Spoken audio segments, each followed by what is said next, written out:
is a Seashore.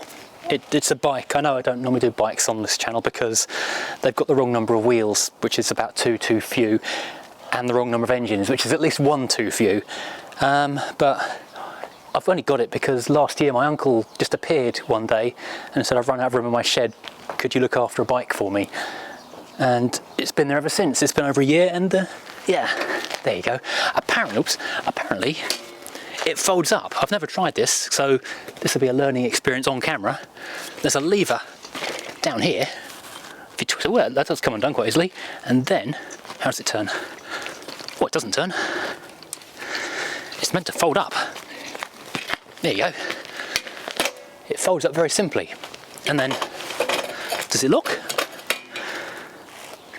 Oh, but I would think it would lock, but it doesn't appear to. Does this happen? Maybe, there's another lever here, maybe the handlebars, well, they fall off. Okay, that's, yeah, I won't take this for a ride. So apparently the point of these Seashore bikes was that they folded up small, and if you are a boat owner and like going on boats, you can fold up your bike and keep it stowed somewhere small and compact on your boat, and then unfold it and go cycling when you get to the shore from the sea. Having said that, for a small, compact, fold-up bike, it takes up a massive amount of room in the shed, and it's really hard to ride because it's got these tiny, weeny, well, it says 16-inch on the tyre, who knows, and it's got, I think, 5 or 6 possible forward gears, no reverse, obviously, and cable-operated brakes. I thought they went out in the 1930s with the Austin 7. Who knew? So yes, it's tiny, impractical, heavy, slow, and when I tried to look at on the internet to find some information about it, could find virtually nothing. I can sort of see why my uncle didn't want it and dumped it on us. And why is it here? It's a MacGuffin. What that mean? Thank you for the useful audience participation there. A MacGuffin is a useful trick used by a TV show or writer to move you from one part of the story to the next, because the point of this video isn't to take you for a bike ride, because this has got flat tyres and that would frankly be quite dull. So, well, I was going to do a Christmas special or a New Year special, but I didn't have anything to say apart from that's still broken, the Tomcat's away getting an MOT, the Rover's broken, the other Rover's broken, the Mini's broken, and that really just highlight how little progress I've made over the last year. So I thought I'd do a top 5 of my favourite videos of the last year, and so I went through the hard drives last night, and you know, I've driven about 50 or 60 cars in the last year, and so I came up with about a top 13-ish, give or take. Now we start off with an honourable mention to the Austin 3 litre and the Citroen XM. They were really fun things to drive, a bit different. I've not driven either of them before, and so they're both quite pleasant experiences. But the Austin 3 litres had 101,000 views since the beginning of October. That's quite phenomenal for a channel of my size, so that's quite amazing. And the Citroen XM, this is my notes, the Citroen XM had 62,000 views, which I think is about 60,000 more views than XM Estates actually sold in the UK, so I'm astonished it was that popular a video. Also worth to mention, the 1982 Austin Metro, which was very popular with you guys. You seem to like small cars. I didn't plan on driving that car that day. I turned up to drive something else, it wasn't there, and the Metro was, so I kind of had to drive it. So that was fun and interesting, and yeah, maybe I'll buy one in the future for fun. I don't know, so not ruling it out. And then of course the Land Rover LRPV, the long range patrol vehicle, the first military vehicle on this channel and the first Land Rover on this channel. I thought it was hilarious and terrifying and brilliant all at the same time, and very cold. You guys don't seem to have loved it so much. Only about 3,000 people have watched that. Give it a watch, it's quite entertaining, honest. Then of course the Cornetto trilogy in 4 parts, the Type 4 platform of the Lancia, Saab, Alfa and Fiat. So far we've driven the Lancia and the Saab, both brilliant cars, both really good. And in fact, the Saabs have done really well this year, so you guys seem to like small, tiny cars and big Saab luxury cars. Who knew? Another big surprise for me, the Micras. Who knew Micras had so much love? And also, they're actually surprisingly good, well-engineered cars. They may not be the most exciting cars in the world, but they seem really well made. I think all the ire and hatred aimed at them should go towards the owners of them like 20 or 30 years ago, not the cars themselves perhaps. And of course we had the car rescues as well. We saved the £200 Hyundai Coupe and then took it drag racing. That was fantastic. You all loved it, I loved it. I wish I didn't sell it. That was a nice car. There's a whole series of those if you want to have have a look at this. All these are linked down below if you want to take a check on that. And likewise the Rover 2-on-4, the first car save. It was going to be scrapped when the guy's landlord was going to take it to the crusher the next day. We gave £200 for it, put it in a new owner's hands, fixed it, new clutch, all kinds of other stuff.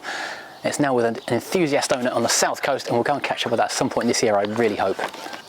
And then of course the Punto, the Mark 1 Punto. Do you know what, I did that because I like Puntos. I didn't think anyone would watch it, but that has had 48,000 views. Seems like everyone loves a Mark 1 Punto.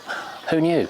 I'm going to do some more Puntos this year. I've got at least one more lined up for definite. I'm going to try and fill in the entire range before the year's out. Likewise with the Saab and the Lancia, the Fiat and the Alfa are on the cards for this, well, spring, summer, certainly very soon. And now we're going to get into the top 4. Yeah, it's a round number, isn't it? The Suzuki Jimny. That was a real coup to get hold of that car when it was so new on the market.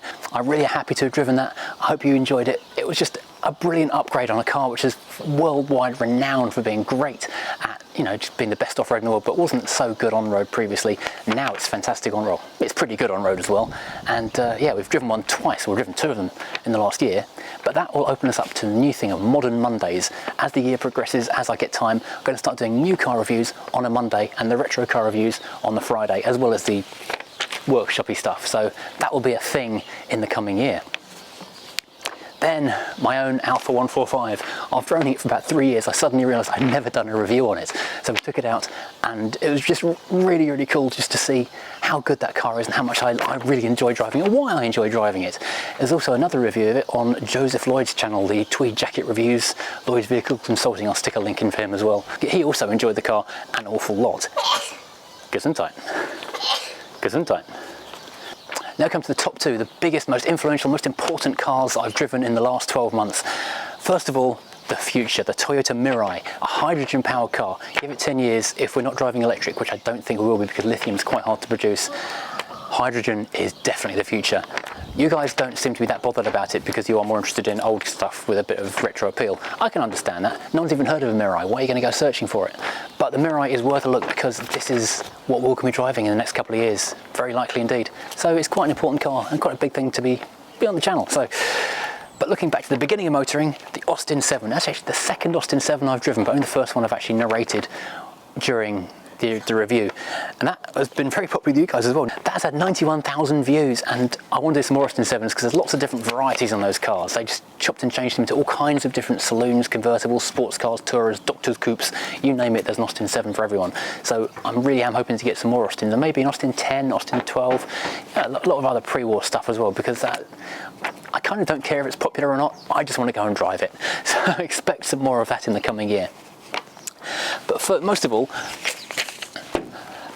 I need to say thank you to you guys for watching the channel, subscribing. We're starting with about 4,000 viewers. We ended with 17.5. I really thought I'd be doing an end of year 20,000 subscriber live chat or something to celebrate, but we slowed down a bit at Christmas. But you know, in the coming months, we will definitely have that 20,000 subscriber live chat.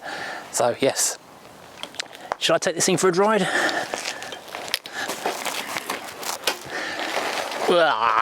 No, we shan't. Be careful.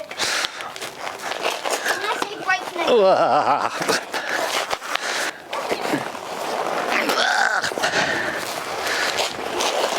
Take 3. God, this is awful.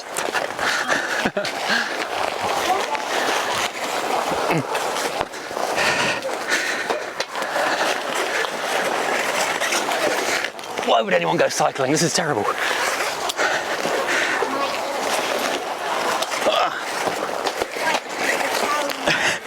Surprisingly, after 4 goes, I still can't make it go in half.